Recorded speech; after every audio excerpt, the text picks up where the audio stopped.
Hi hello అండి. ఈరోజు తెలంగాణ రాష్ట్ర ప్రభుత్వం ఇస్తున్న అభయహస్తం అనే పథకం గురించి ఈరోజు తెలుసుకోబోతున్నాం. దానిలో భాగంగా ప్రజాపాలన ఈ మంత్ 28 నుంచి అంటే ఈరోజు నుండి 6th జనవరి వరకు ఈ దరఖాస్తు ఫారంలను తీసుకుంటారు.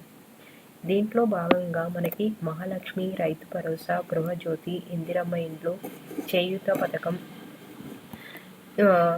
కింద పథకాలకు సంబంధించి దరఖాస్తు అనేది తీసుకోవడం జరుగుతుంది. దీనికి సంబంధించి దరఖాస్తు ఫామ్ ఎలా ఫిల్ చేయాలో ఈరోజు మనం తెలుసుకుందాం. ఫస్ట్ ఆఫ్ ఆల్ వచ్చేసి కుటుంబ వివరాలు, అంటే మనకి దరఖాస్తుదారి వివరాలు రాయాల్సి ఉంటుందండి. ఇక్కడ దరఖాస్తు సంఖ్య అని ఉంది కదండి, ఈ దరఖాస్తు సంఖ్య అనేది వాళ్ళు అధికారులు ఫిల్ చేస్తారండి. మన ఎలాంటి నెంబర్ వేయాల్సిన అవసరం లేదు. ఇక్కడ దరఖాస్తుదారుని పేరు, ఇంటి యజమాని ఎవరైతే వాళ్ళ నేము రాయవలసి ఉంటుంది. అండ్ స్త్రీ ఆర్ పురుషుడు, మేల్ ఆర్ ఫిమేల్ ఫిల్ చేయాల్సి ఉంటుంది. ఇతరులు అయితే ఇతరులు. అండ్ కాస్ట్ అనేది ఫిల్ చేయాలండి. SC, ST, BC, minority. ఇక్కడ పుట్టిన తేదీ, డేటు, మంత్, ఇయర్ వైజ్గా వేయాల్సి ఉంటుందండి.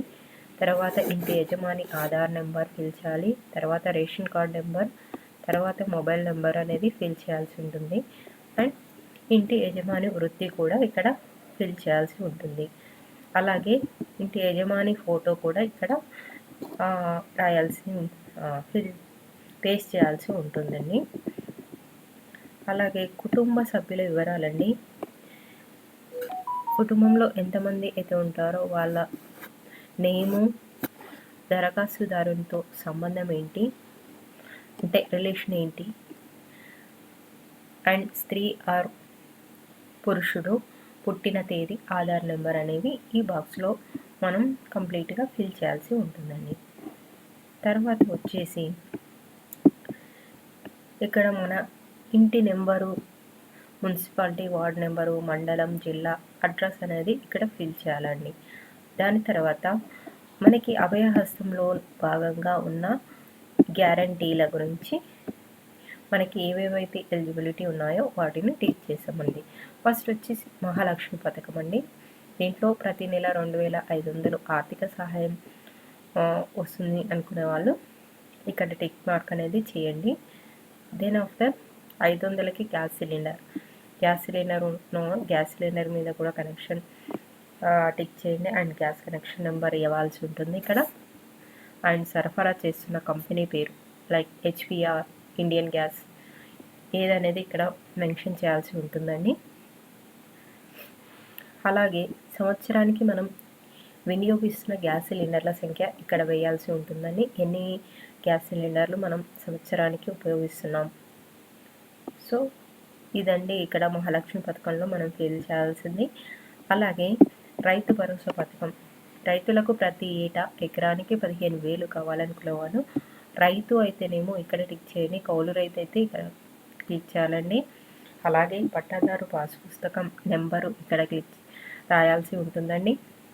అలాగే మీరు సాగు చేస్తున్న భూమి వివరాలు కూడా ఇక్కడ ఫిల్ చేయాలండి. సర్వే నెంబరు, ఎంత విస్తీర్ణంలో ఉంది మీ భూమి అనేది, సాగు చేస్తున్న భూమి అనేది, సో అవి కూడా ఫిల్ చేయాల్సి ఉంటుంది.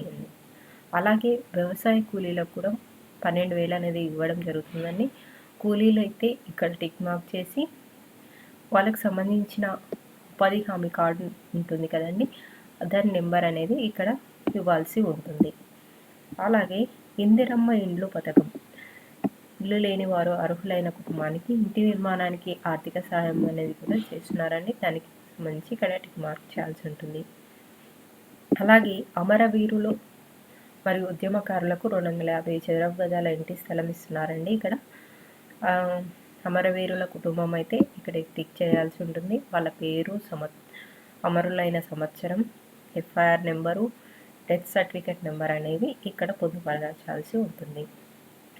అలాగే తెలంగాణ ఉద్యమంలో పాల్గొన్న వారు ఎవరైనా ఉంటే వాళ్ళు కూడా ఇక్కడ అవును అయితే అవును, కాదు అయితే కాదు అని ఫిల్ చేయాలి.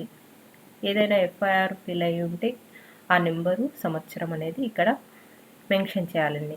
ఒకవేళ జైలుకు వెళ్ళినచో వాటి వివరాలు కూడా, జైలు పేరు ఏంటి, స్థలం ఏంటి అనేది ఇక్కడ ఫిల్ చేయాల్సి ఉంటుంది.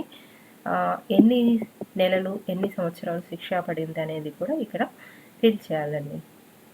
వాళ్ళకి కూడా 250 చదరపు గజాల ఇంటి స్థలం అనేది ఇవ్వడం జరుగుతుందండి. అలాగే నెక్స్ట్ వచ్చేసి గృహజ్యోతి పథకం అండి. కుటుంబానికి ప్రతి నెల 200 యూనిట్ల ఉచిత విద్యుత్ అనేది ఇవ్వడం జరుగుతుంది. సో మీ నెలసరి గృహ విద్యుత్ వినియోగం ఎంత ఉందో దాని దగ్గర క్లిక్ చేయాలండి. ఇక్కడ 0 to 100 units, 100 to 200 units, 200 units పైన. సో మీ విద్యుత్ వినియోగం 0 to 100 యూనిట్స్ అయితే ఇక్కడ టిక్ చేయండి. 100 to 200 అయితే ఇక్కడ, 200 పైన అయితే ఇక్కడ టిక్ చేయాల్సి ఉంటుంది. సో నా సజెషన్ వచ్చేసి 100 to 200 యూనిట్స్ వరకు పెట్టుకోవడం బెటర్ అండి. ఈ పథకానికి ఎలిజిబిలిటీ అవ్వాలంటే. అలాగే విద్యుత్ మీటర్, మీ మీటర్ కనెక్షన్ నెంబర్ ఏదైతే ఉంటుందో ఆ నెంబర్ అనేది ఇక్కడ పొందుపరచాలండి. నెక్స్ట్ పథకం వచ్చేసి చేయూత పథకం అండి. చేయూత పథకం కింద నెలకు 4000 ఇస్తారండి. మరియు దివ్యాంగులైతే 6000 ఇస్తారండి. సో ప్రస్తుతం పెన్షన్ పొందుతున్న వాళ్ళైతే చేయాల్సిన అవసరం లేదు. ఎవరికైతే ఎవరైతే అప్లై చేసుకోలేదో వాళ్ళు మాత్రం ఇక్కడ ఫిల్ చేయాల్సి ఉంటుందండి. దివ్యాంగులైతే ఇక్కడ సదరం సర్టిఫికేట్ నెంబరు ఇవ్వాలండి. వృద్ధాప్య గీత కార్మికులు అయితే డయాలసిస్ బాధితులు, బీడీ కార్మికులు, ఒంటరి మహిళ, వితంతు, చేనేత కార్మికులు, ఎయిడ్స్ వ్యాధిగ్రస్తులు, పైలేరియా బాధితులు, బీడీ టేకేదారు, జీవన భృతి, వీళ్ళందరూ కూడా దేనికి సంబంధించిన వాళ్ళైతే దాని పక్కన టిక్ మార్క్ అనేది చేయండి. అలాగే దీనికి కావాల్సిన డాక్యుమెంట్స్ వచ్చేసి మనం ఒక ఆధార్ కార్డ్ జిరాక్స్ అని, ఎంతమంది అయితే కుటుంబ సభ్యులు ఉంటారో అందరిది కూడా ఆధార్ కార్డ్ అనేది ఇక్కడ జతపరచాల్సి ఉంటుందండి. అలాగే తెల్ల రేషన్ కార్డు యొక్క జిరాక్స్ కూడా ఇక్కడ సబ్మిట్ చేయాల్సి ఉంటుందండి. అలాగే ఇక్కడ బ్యాంక్కి సంబంధించిన డీటెయిల్స్ కూడా ఒక జిరాక్స్ కాపీ పెడితే బెటర్ అని నా అభిప్రాయం అండి. అలాగే ఇక్కడ సంతకం పెట్టాల్సి ఉంటుందండి. ఒకవేళ చదువుకొని వారైతే వేలు ముద్ర వేయొచ్చండి. ఇక్కడ పేరు, తేదీ రాయాలండి. తర్వాత మనకి ఈ దరఖాస్తు రసీద్ అనేది మనకి ఇవ్వడం జరుగుతుందండి. అధికారులు ఫిల్ చేసి మన పేరు, తండ్రి పేరు అండ్ ఏ పథకాలు మనం ఎలిజిబిలిటీ అవుతాము, ఏ గ్రామము, వార్డ్ నెంబరు, మండలం, జిల్లా, తేదీ ఇవన్నీ రాసి అధికారి సంతకంతో పాటు పేరు, అతని హోదా, అతని స్టాంప్ అనేది వేసి మనకి ఈ రసీదుని ఇస్తారండి. ఇదండి అప్లికేషన్ అభయహస్తం సంబంధించి అప్లికేషన్ ఫామ్ ఎలా ఫిల్ చేయాలో చూశారు కదండి. దీనికి సంబంధించి ఏదైనా డౌట్స్ ఉంటే మీరు కామెంట్ బాక్స్లో తెలియజేయండి. నేను క్లియర్గా ఎక్స్ప్లెయిన్ చేస్తానండి. ఇదండి ఈరోజు video. Thank you. Please like, share and subscribe to my channel HelloFresh.